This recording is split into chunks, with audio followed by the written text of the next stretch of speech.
You made it, welcome back. Yeah, BEA, beautiful souls. For Honor has gotten a ginormous update. If you've been living under a rock and you haven't been playing the hit game, the AAA title For Honor, which was created in 2017,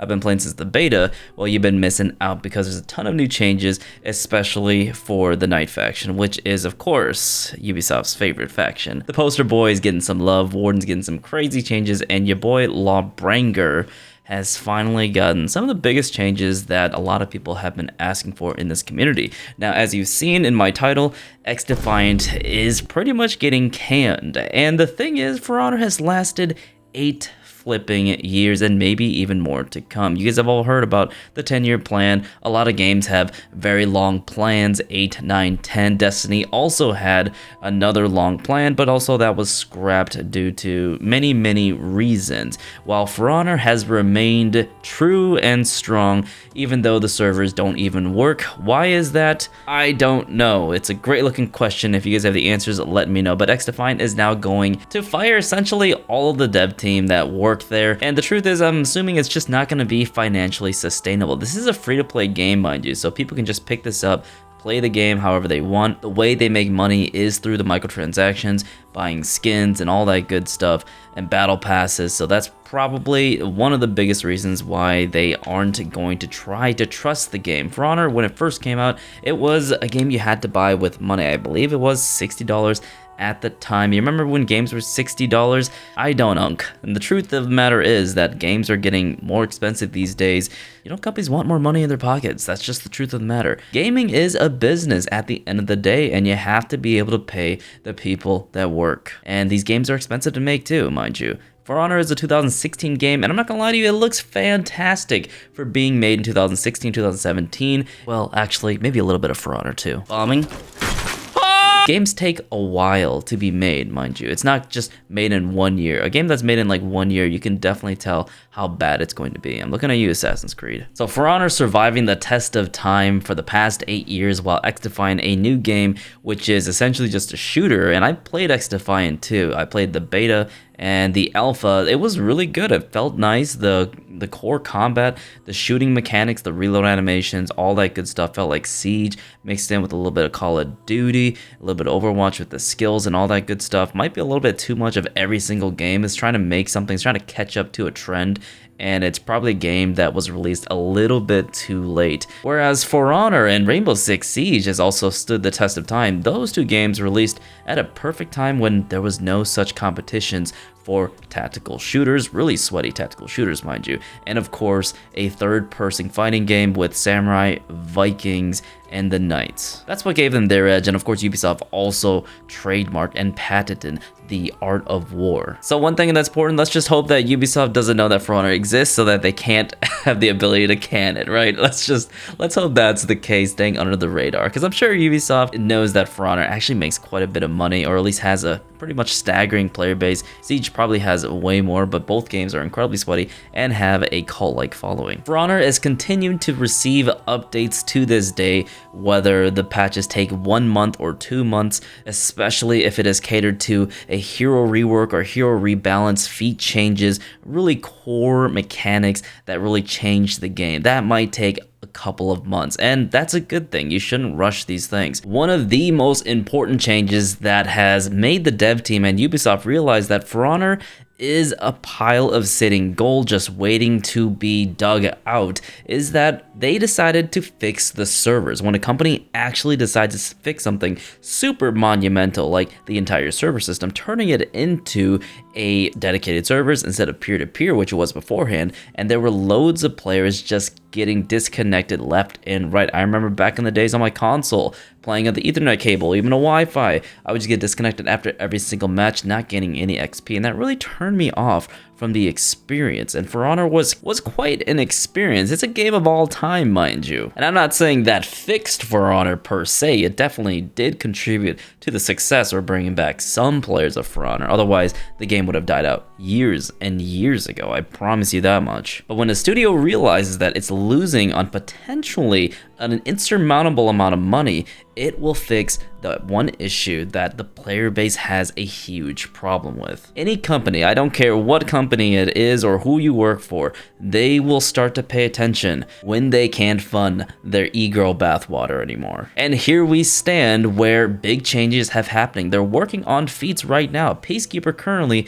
is in the testing grounds, and I've played the testing grounds with Peacekeeper, and it is god tier insane, actually insane. Makes her a stronger character. I don't want to go into it right now. I'll go into it later on in the video, but first things first, we want to talk about the Warden testing grounds, which also has come live right now. You can play it with his new reworks on his feats. So they've changed that. They put up a significant amount of work and thought into making his feats a little bit more synergized with the character. So I commend them for that for sure. For Honor is constantly changing, and they are investing in For Honor by doing that. It is a completely different game from when it launched on 2017 to 2024. No matter how many times people have said that they've rage quit and they have left the game, and that it's over between For Honor and them, after playing other fighting games and other games in general, where did that leave them? Right back to For Honor, and right back to me. I'll tell you what, man, it's honestly impossible to leave this game. It's just way too addicting.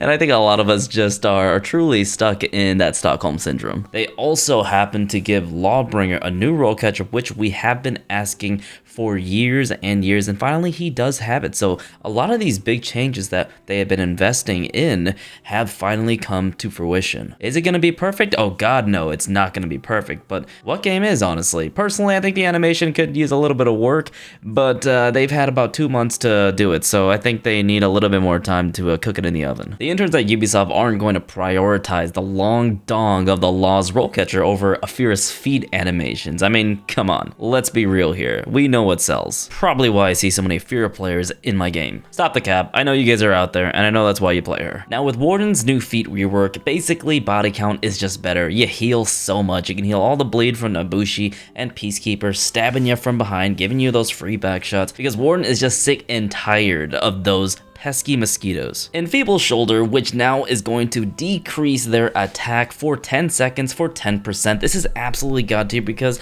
his shoulder bash is his main mix-up. This mix-up is unreactable, and if you're freaking god tier at reading and looking at reactions and just baiting your opponents out and you have good defense, Warden is absolutely a freaking pub stomper now in Dominion. I kid you not, absolutely ridiculous character. I've said before that you had to have a little bit of game knowledge, game sense, and all that good stuff because he didn't really have great defense and whatnot, but since he has such good feats now, this is quite a different story, I'll tell you that much. And with his new tier 3, which are able to res people all the way up to full HP, it can come in clutch from time to time. This is a pretty decent feat, probably really good for Breach too. I've had some Breach players tell me that this is going to be a really good feat to use. I mean, Breach, you have to heal in a certain point, and everyone has access to that point. Your enemies, and you have to kind of fight over that. A lot of fighting happening. It's kind of like the Waffle House. That's where everyone just congregates and fights. As for his tier 4, this thing is just absolutely disgusting. It's a 1 second freaking 70 hit with a huge AoE.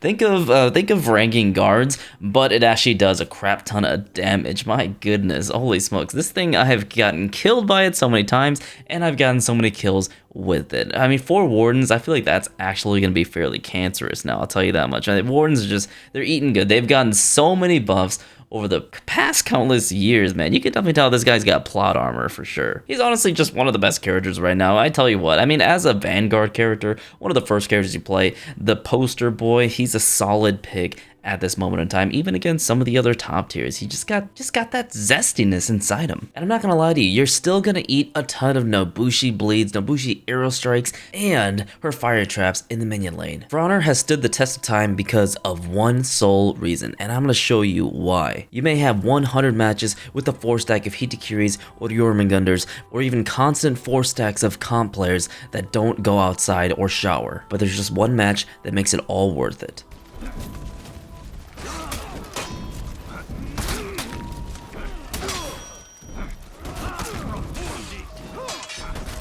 What are you doing, dude? I'm getting hit by like 1,000 times. Dude, I got like 40 damage from like 1 second.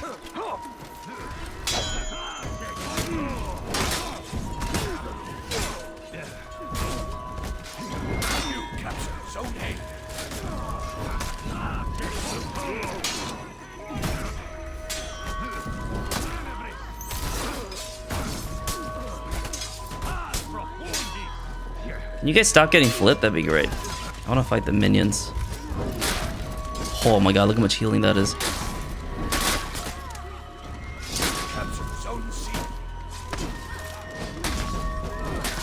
Ooh.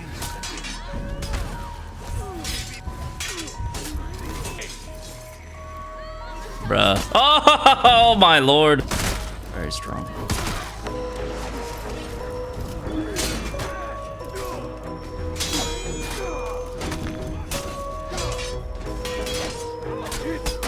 Fuck, dude.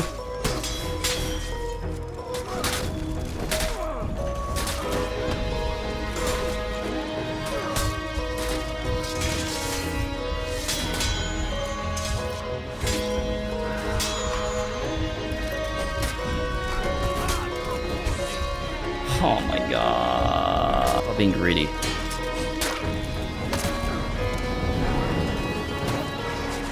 Bro, you are so lucky.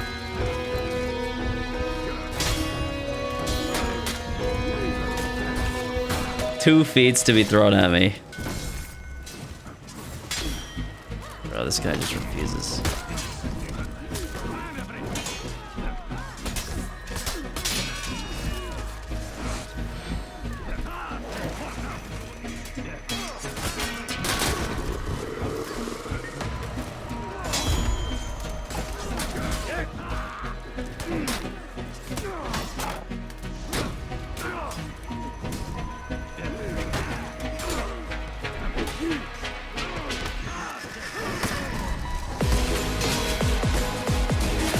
That's a lot of HP back that I just got from one zone. A lot of HP, Jesus, bro. Didn't she just use that? She got it back instantly. You guys stall and see if we got A. Let's go, Joe. It's winnable. Oh, you know my tier 3 would be pretty useful right about now, honestly.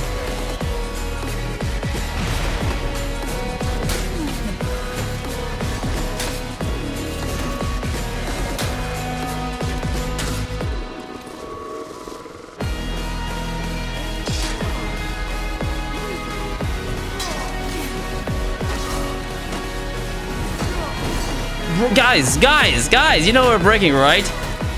You have to wait. God. Perfect. Oh my lord. You know, if we killed him earlier, we would have won. Just saying.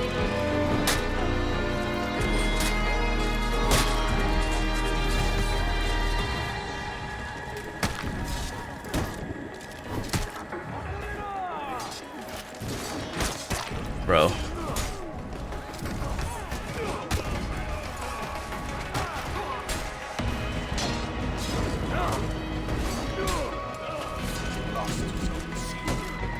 Are you guys serious right now? Like, are you guys actually serious?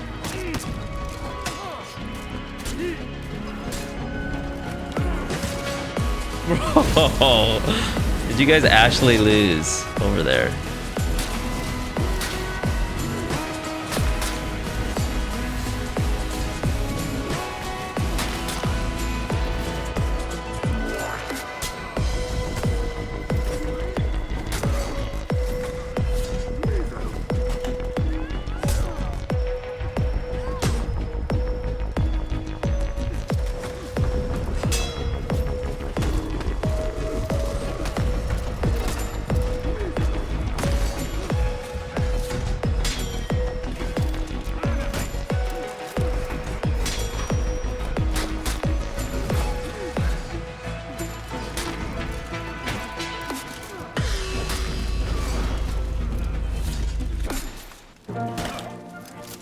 Let's fucking go, dude. Holy shit. Holy smokes, dude. Well played, boys. Well played. Holy moly. Thank God. The Ubisoft gods are on my side. Way harder than it needed to be, boys. But you guys made it. Thank you for the carries. Thank you, guys. That was a good luck charm right there. Appreciate it. OP, thank you so much, bro. That's your Warden game for your brother. That's a pretty good Warden game, if I say so myself. For my boy Lawbringer, this animation is quite atrocious. It's weird, it has some huge hitboxes, it's incredibly slow, you can feign it, which is pretty cool, and I'm surprised it took them this long to make something of this caliber, I should say. I mean, I'm not saying it doesn't work, because it does work, and it has some ridiculous interactions with other characters, I'll tell you that much. There's some weird shenanigans happening with it. I'm pretty sure they have some bug fixes for it eventually down the line, or maybe in a week or so, but this is a crazy move. I thought they were going to use Impale, as the Impale is a great looking Rollcatcher already, but they'd have to remove some of the forward dodge heavy or forward dodge light inputs that would mess with Lawbringer's actual offense that stops people from just option selecting him. So this is what they came up with. They just kept the forward dodge heavy and the forward dodge light, which is a commendable idea. I'm not going to lie to you. It is a freaking solid idea, but now the animation just looks really funk. One important thing I want to mention about my boy Lawbringer is that before he could do a forward dodge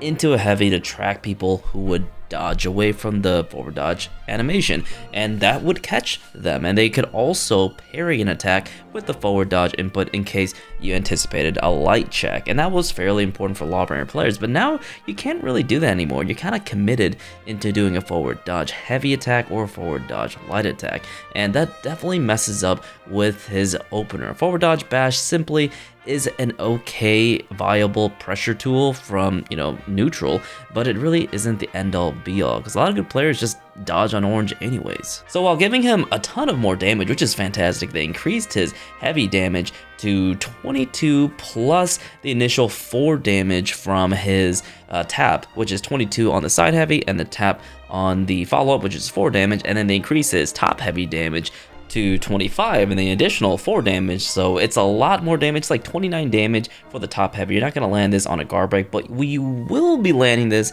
on a new light parry punish that he has. You're going to get a light parry if there's a wall nearby, you impale for 3, and then you use your long arm, which is an incredibly satisfying animation, really good for pinning and making so that your teammate, if they are there, they can land a free damage with no damage reduction. So after you land that free top heavy into the tap, it's so much damage. I believe it is about 32, and that's a pretty significant number compared to his light parry punish, which is 29 damage. Lawbringer is incredibly strong right now. I think a lot of people are fairly happy about this update. They took away his defensive capabilities and just gave him a lot more damage. Personally and truthishly, if we are being candid here, I would rather just opt out for Testing Grounds 1 or 2 rework of Lawbringer. If you guys don't remember that, I said this time and time again. Every time I talk about Lawbringer, I bring this puppy up. I just want to get a heavy parry, an impale. I don't care if I get 15 damage total or 20 damage total, because there's some characters already that get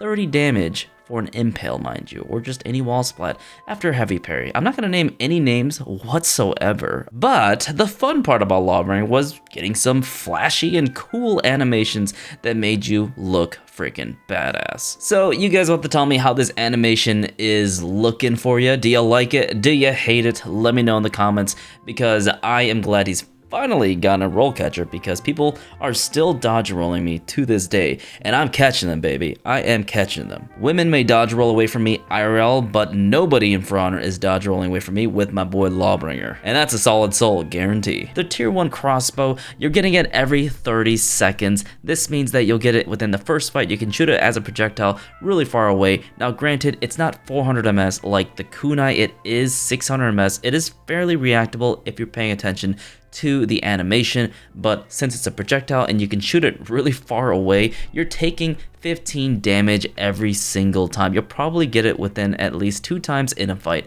It's frankly just free backshots from your homies. That's literally the definition of this feat. 1 in the beginning and then 1 to finish them off. So you can use 1 to bleed them and get into your offense, or bleed somebody in a team fight or a ganking situation, and then go ahead and finish them off with another crossbow if they're still alive. And fortunately, you are going to be alive, since Peacekeepers don't really know how to gank perfectly with them. She does have a very nice gank, but most people don't know it. It's fairly easy to perform. You'll have to Google it. I'm not going to show you, because if you do it, you're going to do it to me, and then I'm going to go cry in my hot goth mom's arms, okay? That's what's going to happen here. Her tier 2 gives her a damage buff in team fights. Her tier 3, personally, I wasn't able to really get it that much, or even if at all. It really was fairly dependent on what character you were fighting against.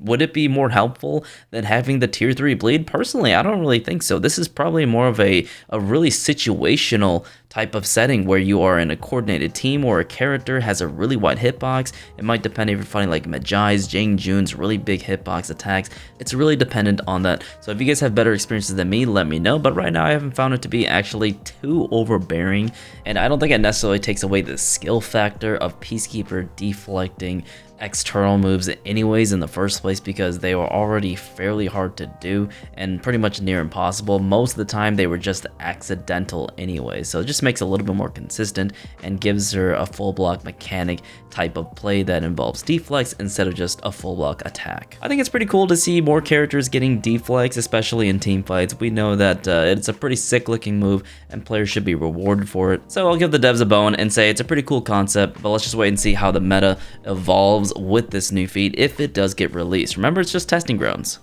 Now quickly, I just want to go over the Heat to Carry nerfs per se. This is still going to keep Heat to Carry as a really strong pick. Nerfing 15 damage is just simply a light attack. Heat to Carry by far has been one of the strongest characters to play, especially if you knew how to play her. If you didn't know how to play her, it didn't matter because you would still absolutely dominate pretty much most of your games. I'd say 90% of the player base have a lot of trouble parrying her variable timed heavies, and variable timed heavies means that she can throw them at different timings to mess you up to eat 22 damage every single time you miss a read, and if you don't parry them, you eat a bunch of chip damage. If you eat 3 heavies on chip, that's basically a light attack, and that's just free real estate for the Heat to Cutie mains out there. And there's a lot of Heat to Carry mains that like to downplay their character, but as a player who's been playing this game for 4,500 hours and play pretty much every single character, especially my girl Nuxia, which I am a Nuxia main by the way, the only Nuxia main out there, Heat to Carry is still by far a really strong pick. Remember, the 15 HP is just a light attack, and we need to account for the Bastion, the Vengeful Barrier, and the Last Stand perk, plus her tier 2, which is Righteous Deflection, and gives her a crap load of defense if she does get a parry. And if you fight a Heat to Carry that knows how to parry and can play patiently and make some good reads against you, my goodness, you are in for a treat. I tell you what, you can literally just go to spawn against all the pirates in the world and win the games. That's how strong she is, okay? That is actually how strong she is. Now, granted, I did notice sometimes when someone did a bunch of dodge attacks, my heavies wouldn't necessarily track them as well, and so they did nerf the forward dodge or the forward momentum of her heavy attacks, and they reduced the hitboxes of that, so Endless Myriad is not going to be as oppressive, but it's still going to be a very good tool due to her having hyper armor on her neutral heavies and her chain heavies, basically all of her chain heavies. So that's what makes her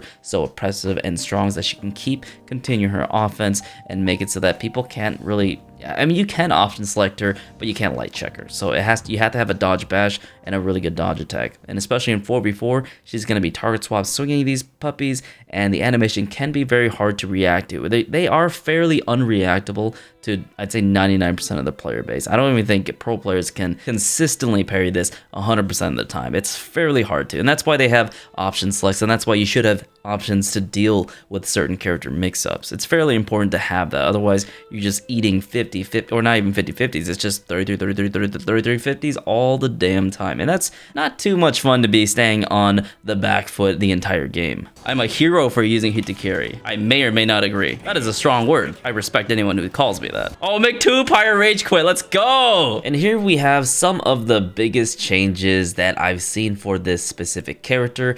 Does this address her issues in her kit overall?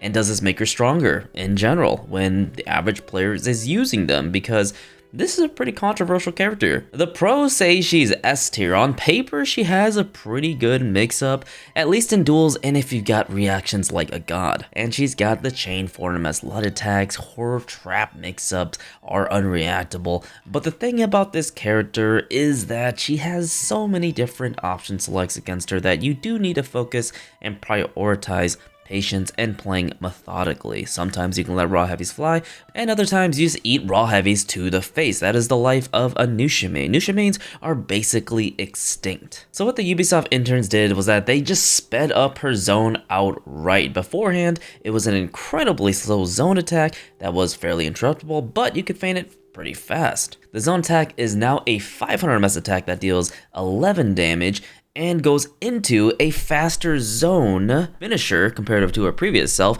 is now 800 MS, and it now also acts as a trap mix-up. The animation is still the same for the trap finisher, but the finisher zone is much faster. This acts as a incredible mix-up tool, especially even in chain, which is really ridiculous. Now mind you, she does have chain 4 MS light attacks, which are pretty much unreactable to 99% of the player base, and I'd say due to her animations being so weird and funky where she pokes, it can be fairly hard to tell where she is going. And so being able to utilize such a new mix-up, a lot of players aren't going to know what is going on with this character. So right now, people are just getting slapped in the face by this trap mix-up, but once people start adapting, that 500 MS zone attack is going to basically be like Magi's Zone, which is the Nomad swing that lets him get into his different stances and just continue to pummel his opponents if they are not going to parry that. If you see an attack coming from the right side, it's most likely going to be Nuxia's zone attack. This has been honestly a really strong change for her in the casual level of setting, but I think this doesn't even address most of her issues. I'm hoping she gets another adjustment or some tweaks to her kit because she really does need it. This move also has a pretty decent sized hitbox, so you can use it in team fights or in anti-ganking situations. Okay, so you definitely have to look out for it. I think for the average Nuxia player, this is going to be a really good change for them, especially for people that are just picking her up because it makes her a lot easier to play and just a little bit more brain dead if you ask me. But if I do ask some Nuxia mains like myself, I don't really think any of us asked for this change because speeding the zone up does help her in some chain mix-ups and does help her in team fights to keep her a little bit safer because this does have a pretty good hitbox due to her previous zone, which is incredibly slow and was highly interruptible, and then her light attacks having no hitbox whatsoever. Her heavy attacks actually do have a solid hitbox, but this took away her zone mix-up. So if you did a light parry, you sometimes, well, this is only what high level players would do because I don't have the muscle memory for this, but a lot of Nuxia mains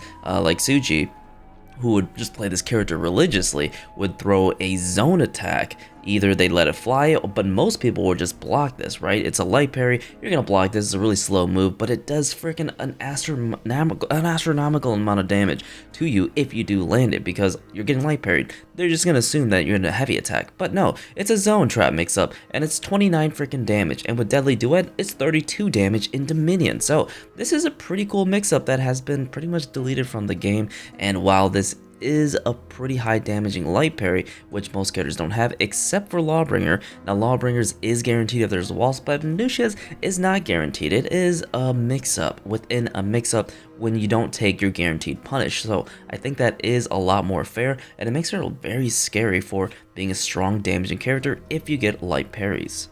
You can also do this with their heavies too. If you get a heavy parry, you can just throw a zone attack into a trap mix-up or a heavy attack into trap mix-up, and if they start trying to change their guard and they know that you're going to do trap mix-up, you just let those raw heavies fly for just a simple heavy parry. And of course, they could just dodge attack you, they could just do a lot of stuff, but that's forcing a reaction out of them even after a heavy parry, so you are kind of wasting your turn, but you're also kind of setting up a crazy mind game that's just mind-fucking them. And that's kind of a very unique playstyle that only Nuxia has. She's probably one of the last unique characters where a new mechanic and mind game is set up, and other characters are straightforward where it's just light into unblockable or light into kick. And that's why a lot of players like Nuxia, and I think they're also scared that Ubisoft is going to touch Nuxia in very bad ways. My girl Conqueror can attest for this. Conqueror has been touched in Ubisoft in bad places. They don't want to be touched by Ubisoft ever again. Like I said that before though, I think this character still kind of aids to play as, since there's so much things that can mess her up. Your teammates having to be able to react to what your opponent opponent is going to be doing, you have to kind of pay attention. If you don't,